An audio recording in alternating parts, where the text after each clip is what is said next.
you the do's and don'ts, almost like a constitution for the sector. It guides you. But now, anybody just come with an idea and I dump it on you. It looks so good, but does not mean it can work. Okay. Now you're looking at the national policy. But when it comes to, let's take it down to the people themselves. Yeah.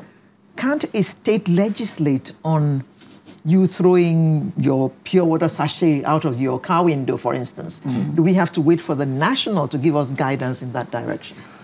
Well, the legal framework and using a legal instrument for compliance, that is that. Well, you don't need the national to come and implement for you. What the national would do is almost like a technical support, technical advice, that do it this way. Look at Nigeria.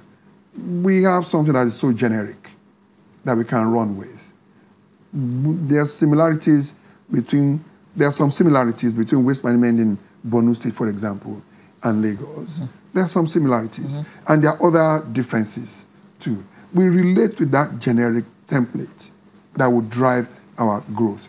Now, talking about enforcement, yes, you can legislate that if you throw something on the floor, that you pay a fine. It's possible.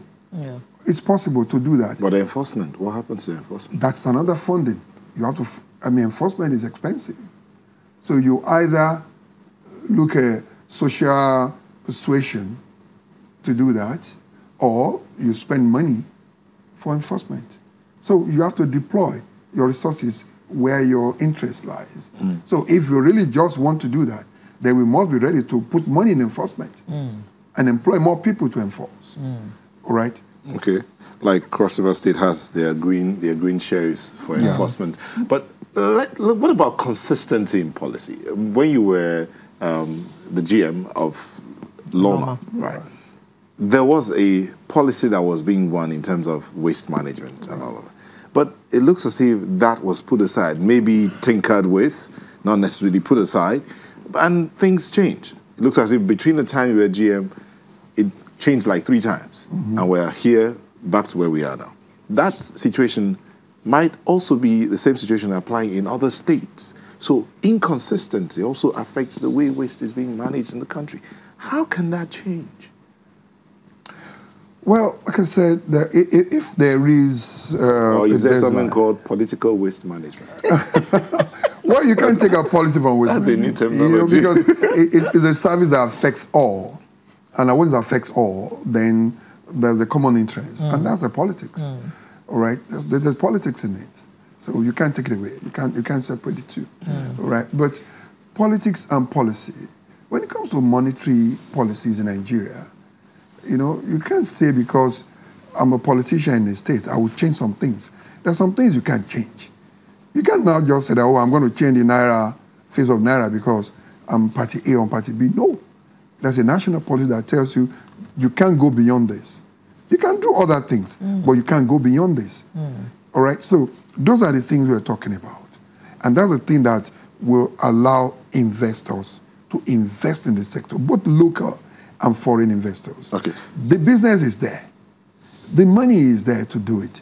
But the direction is not very clear. Okay, so we'll take a moment. When we come back, we'll look at the role of the residents of the different cities in this country, even both urban and rural area.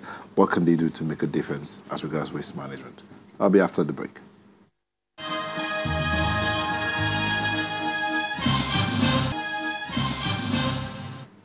Welcome back. No human being loves to see their own waste, even if they generate it themselves. But have they understood what it means to manage their waste? Because they just move it from the house and look for the nearest opportunity or location to just keep it there, hoping that the route, somebody will pick it up. Somebody. Government is there. Sorry, let's look at the human side of this waste management thing. How is it that we can't stand to see our waste, but we're just very quick to clear it from here and dump it on your side? How can this element be worked out so that in sync with the government we can better manage our waste?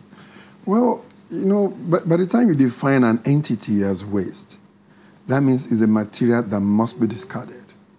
So we should change our thinking? No, that is just nature, that is natural. The moment you still have value for it, then it's not waste.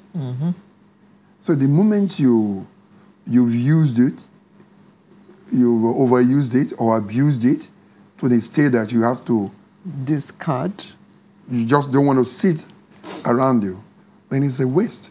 To you, it has a zero value at that material time. So, however, somebody somewhere must just take it away, or you throw it away yourself. So there's a system that must help you in that regard, and you must compensate that system that helps you to move that discarded material. So we're not taking it is a different ball game. I may be moving it from point A to point B where it's needed. There's a point B where it's a raw material that they are praying for, they're going to pay for. But the logistics, the cost of moving it from your house to the point B, it is where the business of waste management actually is. And there's a whole lot of people waiting to invest in that sector. But still talking about the residents of the cities, and let's use Lagos, who generate waste every day. Right. What kind of thinking should they have as regards waste? Because, I mean, you can actually earn from your waste. You've already said it here. So it's waste to me. I finished drinking a bottle of water from a plastic bottle. I can earn from that bottle. And there are people who are running businesses like that. So what do I do? What kind of thinking should I have? How should I begin to better manage my waste? We've talked about waste separation. How do we move forward? Knowledge. Knowledge. Okay, let's educate now. Right. Tall order. Let's educate the people now. Fine. The first thing is, if I know that the PET bottle, that after I finish drinking my water, and I'm looking for the next dustbin to trash it because I don't want it. If I know that PET, if I take it to a shopping mall, I can just drop it into a machine or trade it off for a small candy. Then I know how to do it. And do you know what? This system has always been with us. I grew up as a young boy, and I knew then that my sibling, we have the can for baby food. Then I know my siblings that were using cow and gate. I knew then that we'll store those cans because at the end of the month there is what we call the oniparo, the exchange. People who exchange these things. They come and pack those things and they give us plastics. They give us household items for those things. So we were not throwing them away because we knew there was a value for it. There was knowledge. So, but these days, people, because you don't know you can get value for it. There was a time we started the buyback program in Lagos when we started paying for the sachet water. And people started packing it everywhere. And I started bringing it to Olusosun then. And we were paying 30 naira per kilogram for it. Now, for PET, you have a lot of industries thriving in Lagos right now on PET alone. All right? The market for PET alone annually, all right, in Nigeria, it's about $25 million to pack just those water bottle or Coke bottle or water bottles and trade them off. And you have a huge number of investment that are going into it. For a kilogram of a PET flakes, you get paid for 70 naira for a kilogram of it. So there's so much money going on in it right now. And I think a lot of people are investing in it. Maybe you need to go out there and see at functions, at parties now. You see people staying outside. Saturday like this, you go all over Lagos, you see people staying out there to just pick your PET and they go to get money on Monday. A lot of people live on waste. All right. Right. So, thank you very much, Mr. Ola Oresanya, who is a waste management expert. This is a conversation we could continue the whole day. True. But we'll have to end it here for now. Thank you for sharing your thoughts, and we do hope our viewers and all of us have learned something new today. Thank you once again. Sunrise will be back for the home stretch. This is Alera's favorite part. Don't go.